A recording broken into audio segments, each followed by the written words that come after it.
Assalamualaikum warahmatullahi wabarakatuh. Bismillahirrohmanirrohim. Pemirsa sekalian dimanapun berada, saya selalu berdoa semoga pemirsa tetap dalam keadaan sehat dan senantiasa berada dalam lindungan Allah. Pada kesempatan kali ini, saya akan melanjutkan mata kuliah akuntansi biaya. Materi yang akan saya sampaikan adalah tentang metode harga pokok pesanan. Pada materi kali ini, pemirsa, saya akan menyampaikan materi tentang pengertian metode harga pokok pesanan, siklus akuntansi biaya dalam perusahaan manufaktur, karakteristik metode harga pokok pesanan, manfaat informasi harga pokok produksi perpesanan, kartu harga pokok pesanan, dan jurnal-jurnal yang diperlukan.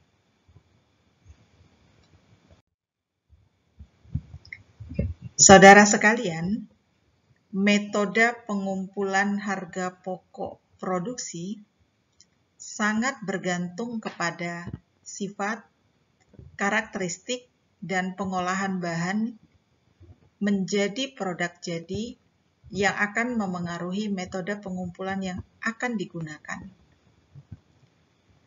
Beberapa pakar akuntansi biaya berpendapat bahwa metode pengumpulan harga pokok produksi itu memiliki dua metode, yaitu metode harga pokok pesanan atau job order costing dan metode harga pokok proses atau proses costing. Yang akan kita bahas pada kesempatan kali ini adalah tentang metode harga pokok pesanan. Metode harga pokok pesanan ini digunakan oleh perusahaan yang berproduksi berdasarkan pesanan. Dalam metode ini, biaya produksi dikumpulkan untuk masing-masing pesanan, di mana harga pokok produksi persatuannya dihitung dengan cara membagi total biaya produksi untuk pesanan tersebut dengan jumlah satuan produk dalam pesanan yang bersangkutan.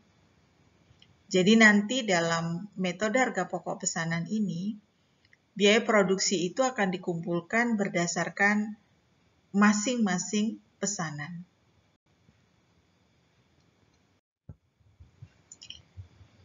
Saudara sekalian, di sini adalah siklus akuntansi biaya dalam perusahaan manufaktur.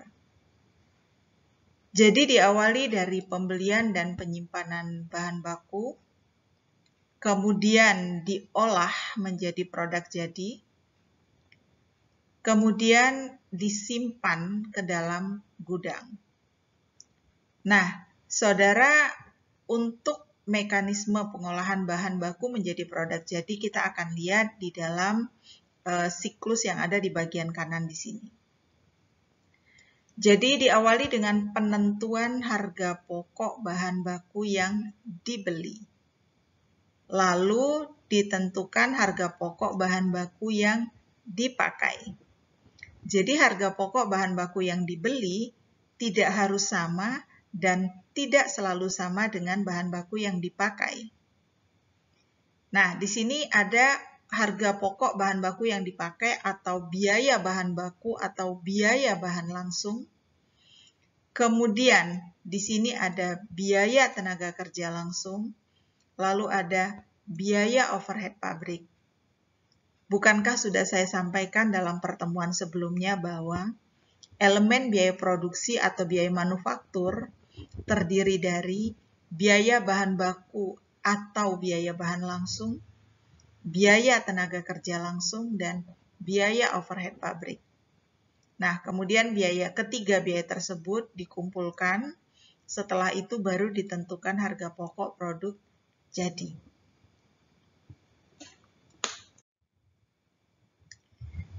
Saudara sekalian, karakteristik metode harga pokok pesanan, yang pertama bahwa proses pengolahan produk terjadi secara terputus-putus. Jadi apabila dalam suatu periode, misal 1 bulan, itu ada 5 jenis produk yang dibuat dengan spesifikasi yang berbeda, maka pengolahan produknya juga akan terhenti setelah selesai mengerjakan sebuah produk, kemudian akan mengerjakan lagi produk yang berikutnya, akan mengerjakan lagi produk yang berikutnya. Jadi, karena produk ini bergantung spesifikasi pemesan, maka tentunya ketika produk itu sudah selesai, akan dikerjakan produk yang berikutnya dengan spesifikasi yang berbeda. Maka di sini karakteristik yang kedua, produk yang dihasilkan sesuai dengan spesifikasi yang diminta oleh pemesan. Karakteristik yang berikutnya adalah produksi ditujukan untuk memenuhi pesanan. Nah, saudara, contoh dari perusahaan yang berproduksi dengan pesanan ini misalnya ya adalah perusahaan mebel. Jadi perusahaan mebel yang memproduksi lemari, kursi, tempat tidur misalnya. Nah, di situ pemesan bisa memesan lemari dengan ukuran tertentu, bentuk tertentu, ukiran tertentu, bahan tertentu, sesuai dengan spesifikasi pemesan. Begitu juga dengan tempat tidur. Bisa membuat tempat tidur bisa memesan tempat tidur dengan ukuran tertentu, kemudian juga dengan warna tertentu, misalnya covernya, dan lain-lain ya. Nah, tentunya saudara sekalian, perhitungan untuk membuat lemari itu berbeda dengan perhitungan untuk membuat kursi. Nah, makanya dikatakan proses pengolahan produk terjadi secara terputus-putus dan perhitungannya juga sesuai dengan produk masing-masing.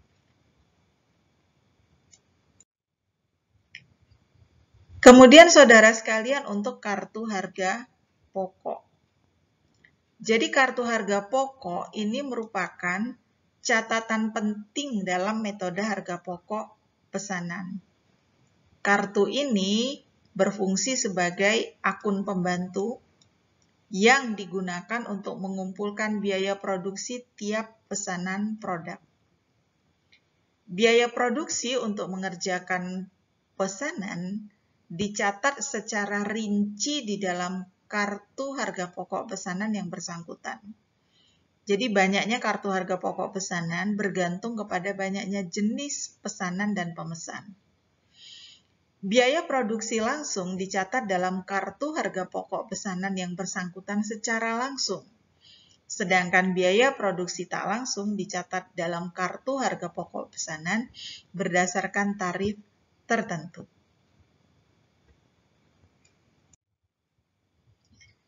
Saudara sekalian, ini adalah contoh dari kartu harga pokok pesanan. Kita lihat di sini ada nama perusahaan, lalu ada kartu harga pokok pesanan, kemudian di sini ada kode. Ya. Nah, di sini ada nama pemesan yang harus diisi, jenis produknya apa, jumlahnya berapa, bahan yang digunakan apa saja. Kemudian di sini juga ada isian tanggal pemesanan, ada tanggal penyelesaian yang disepakati, dan juga tanggal pengiriman. Nah, jenis penjualannya boleh jadi kredit, boleh jadi tunai. Nah, saudara sekalian, di dalam kartu pesanan ini dianggap bahwa produk diselesaikan dengan 2 tahapan di Departemen Persiapan dan Departemen Penyelesaian. Di Departemen Persiapan ada elemen biaya bahan baku, biaya tenaga kerja langsung, dan biaya overhead pabrik.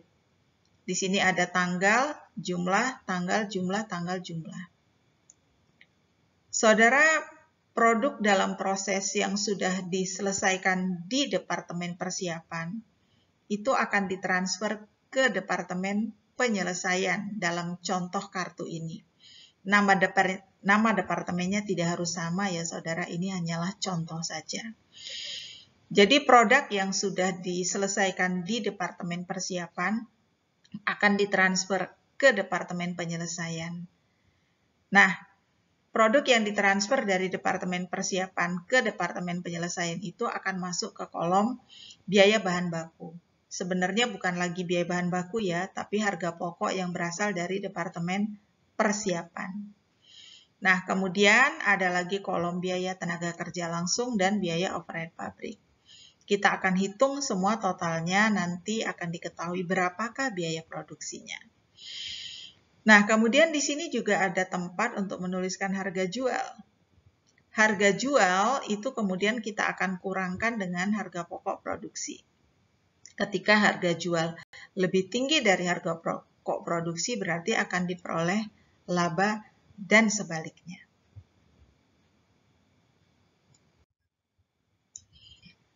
Saudara sekalian, apa sih manfaat informasi harga pokok produksi per pesanan? Nah, yang pertama adalah untuk menentukan harga jual yang akan dibebankan kepada pemesan. Yang kedua, mempertimbangkan apakah perusahaan itu akan menerima atau menolak pesanan. Yang ketiga, memantau realisasi biaya produksi. Yang keempat, menghitung laba atau rugi tiap pesanan. Kemudian yang kelima, menentukan harga pokok persediaan produk jadi dan harga pokok persediaan produk dalam proses akhir yang akan dicantumkan di dalam laporan posisi keuangan.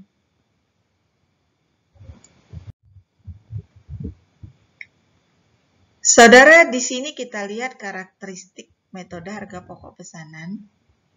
Yang pertama, digunakan jika perusahaan memproduksi berbagai macam produk sesuai dengan spesifikasi pemesan, dan setiap jenis produk perlu dihitung harga pokoknya secara individual. Yang berikutnya adalah biaya produksi harus digolongkan berdasarkan hubungannya dengan produk. Maka akan ada biaya produksi langsung dan biaya produksi tak langsung. Kemudian untuk biaya produksi langsung terdiri dari biaya bahan baku atau biaya bahan langsung dan biaya tenaga kerja langsung, sedangkan biaya tak langsung akan dikelompokkan ke dalam biaya overhead pabrik.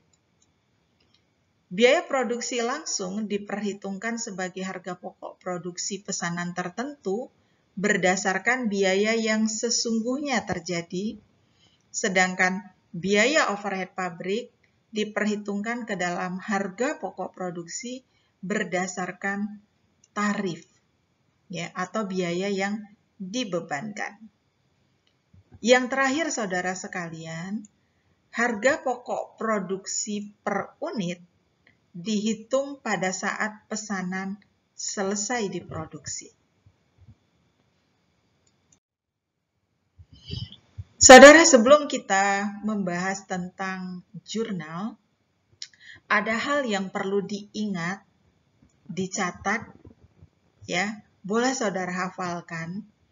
Jadi, ketika mencatat pemakaian bahan penolong, biaya tenaga kerja tak langsung, dan BOP sesungguhnya, maka debitlah akun biaya overhead pabrik sesungguhnya. Tapi ketika mencatat pemakaian bahan baku atau bahan langsung, biaya tenaga kerja langsung, dan pembebanan BOP, maka yang didebit adalah akun barang dalam proses. Ini saya kasih titik-titik ya. Artinya nanti terusannya bergantung kepada elemen biaya yang bersangkutan.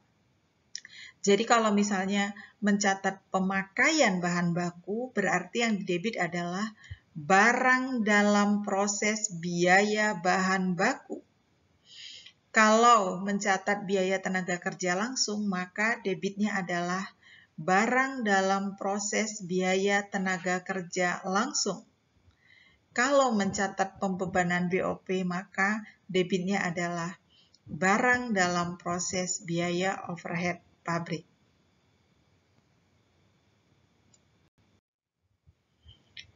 Nah, saudara, di sini saya beri contoh ya, perkiraan jurnal yang akan dipakai dalam metode harga pokok pesanan. Namun jurnal ini bukan merupakan jurnal yang baku, tapi menyesuaikan pada soal atau kasus yang akan diberikan. Mari kita simak. Yang pertama, jurnal untuk mencatat pemakaian bahan baku dan bahan penolong. Di slide sebelumnya tadi saya sudah memberikan clue gitu ya, bagaimana mencatat pemakaian bahan baku, bahan penolong, biaya tenaga kerja langsung, biaya tenaga kerja tak langsung, BOP sesungguhnya, dan BOP dibebankan. Nah, pemirsa, untuk yang nomor 1 ini adalah jurnal mencatat pembelian bahan baku dan bahan penolong. Debitnya adalah persediaan bahan baku, tapi sisi kreditnya sangat bergantung kepada mekanisme pembelian. Kalau bahan baku dibeli secara kredit, sisi kreditnya adalah utang dagang. Namun, jika bahan baku dibeli secara tunai, maka sisi kreditnya adalah kas. Jika bahan baku dibeli secara kredit dengan uang muka, berarti sisi kreditnya ada kas dan ada utang dagang. Sama saudara dengan ketika mencatat pemakaian bahan penolong, kita akan debit persediaan bahan penolong, sisi kreditnya bergantung kepada mekanisme pembelian bahan penolong tersebut. Selanjutnya untuk mencatat pemakaian bahan baku dan bahan penolong. Kita akan debit nama akun barang dalam proses biaya bahan baku untuk mencatat pemakaian bahan baku. Nah, di sini saya buat 2 akun ya untuk mencatat seandainya ada pencatatan produk X misalnya di sini. Kemudian di sini adalah produk Y.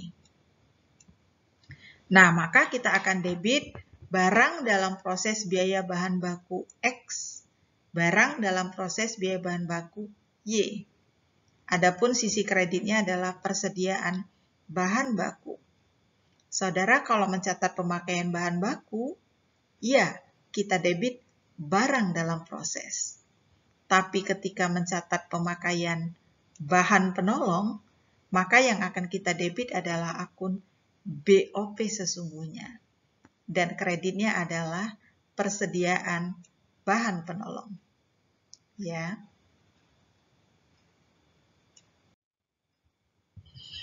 Nah, di sini adalah cara mencatat biaya tenaga kerja.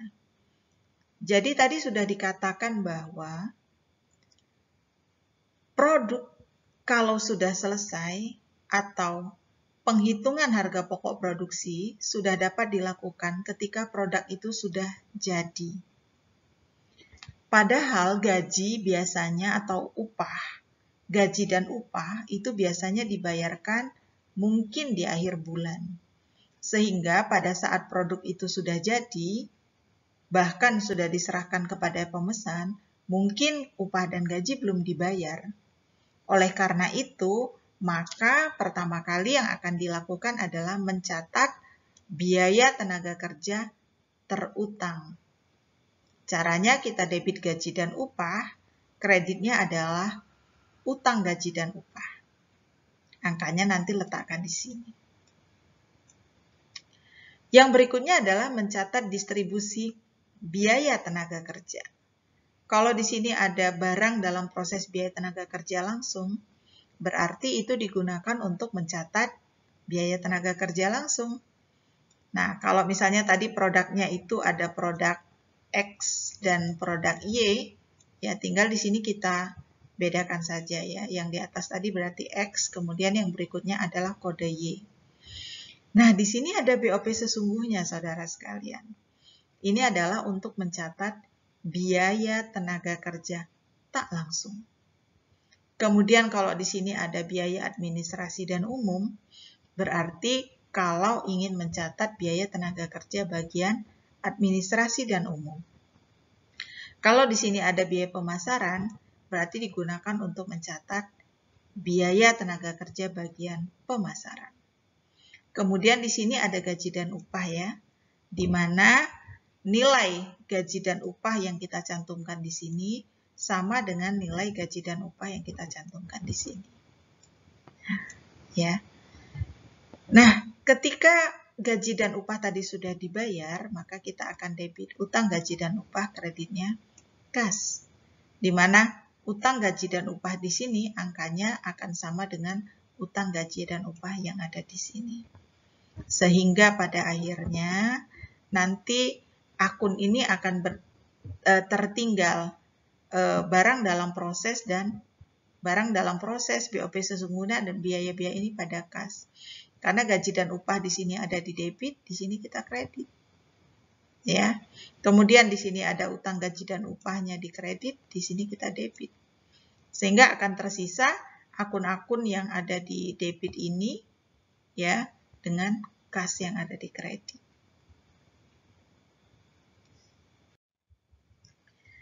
Pemirsa sekalian, di sini adalah tentang cara mencatat biaya overhead pabrik yang kita singkat BOP. Yang pertama, mencatat BOP dibebankan. Clue di slide tadi sudah dinyatakan bahwa kalau mencatat BOP dibebankan, kita akan debit akun barang dalam proses biaya overhead pabrik. Di sini ada barang dalam proses BOP, taruhlah untuk perusahaan untuk produk X.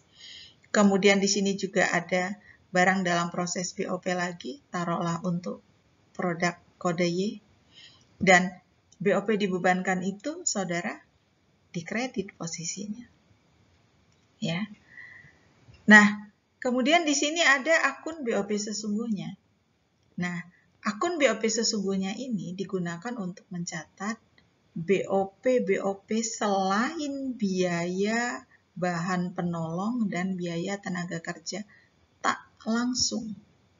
Saya sudah membahas di pertemuan sebelumnya bahwa dalam perusahaan manufaktur BOP itu akan terdiri dari biaya bahan penolong jika ada, biaya tenaga kerja tak langsung, mungkin biaya listrik, mungkin biaya bahan bakar, mungkin biaya depresiasi gedung pabrik, mungkin biaya depresiasi mesin, mungkin biaya pemeliharaan gedung pabrik, mungkin biaya depresiasi biaya pemeliharaan mesin, mungkin juga ada biaya sewa gedung, mungkin ada biaya misalnya asuransi gedung. Jadi biaya overhead pabrik itu menyesuaikan ya dengan kebutuhan dan apa yang ada di dalam perusahaan masing-masing. Nah, kalau di sini ada kas, ya, contohnya ada kas. Itu berarti BOP yang dibayar tunai. Contohnya listrik misalnya. Kemudian kalau di sini ada kredit akumulasi depresiasi mesin, berarti itu digunakan untuk mencatat biaya depresiasi mesin. Kalau di sini ada akumulasi depresiasi gedung pabrik, berarti digunakan untuk mencatat depresiasi gedung pabrik. Kalau di sini ada perskot asuransi gedung, berarti digunakan untuk mencatat asuransi gedung. Kemudian kalau ada persediaan suku cadang yang dipakai, diasumsikan bahwa perusahaan sudah mempunyai atau sudah menyimpan suku cadang, kemudian ada pemeliharaan gedung. Jadi ketika melakukan pemeliharaan gedung tersebut, persediaan suku cadang berkurang. Kalau di sini ada persediaan bahan bangunan, persediaan suku cadang tadi untuk memperbaiki mesin ya. Nah, kalau persediaan bahan bangunan di kredit berarti perusahaan sudah memiliki persediaan bahan bangunan. Jadi kalau misalnya ingin memperbaiki atau memelihara bangunan, tinggal mengambil bahan bangunan yang ada di dalam gudang. Sehingga kita akan mengkredit persediaan bahan bangunan. Nah, kemudian saudara sekalian, untuk menutup rekening BOP, inti rekeningnya adalah rekening BOP dibebankan yang tadinya ada di debit, ketika akan kita tutup, posisikan dia di rekening BOP dibebankan yang tadinya ada di kredit, ketika akan ditutup berarti kita posisikan di debit. Lalu BOP sesungguhnya yang tadi senantiasa berada di sisi debit, itu akan kita letakkan di sisi kredit. Nah, BOP sesungguhnya tadi tersebar di 3 bagian, yaitu saat mencatat pemakaian bahan penolong, saat mencatat biaya tenaga kerja tak langsung, dan terakhir di sini saat mencatat BOP sesungguhnya selain 2 elemen tadi. Ya, jadi inti dari jurnal untuk mencatat atau menutup akun BOP ini adalah debitnya BOP dibebankan, kreditnya BOP sesungguhnya. Nah, selisihnya kita belum tahu berada di mana. Ya, oleh karena itu kita hitung dulu berapakah yang dibebankan dan berapakah yang sesungguhnya. Nah, di sini kita akan catat dari jurnal nomor 2, 3B, dan 4B. Lalu kita jumlahkan nanti. Apabila saldo akun BOP dibebankan lebih tinggi daripada BOP sesungguhnya, maka selisihnya ada di sisi kredit. Tapi jika BOP dibebankan lebih rendah dari BOP sesungguhnya, berarti selisih BOP ada di sisi debit.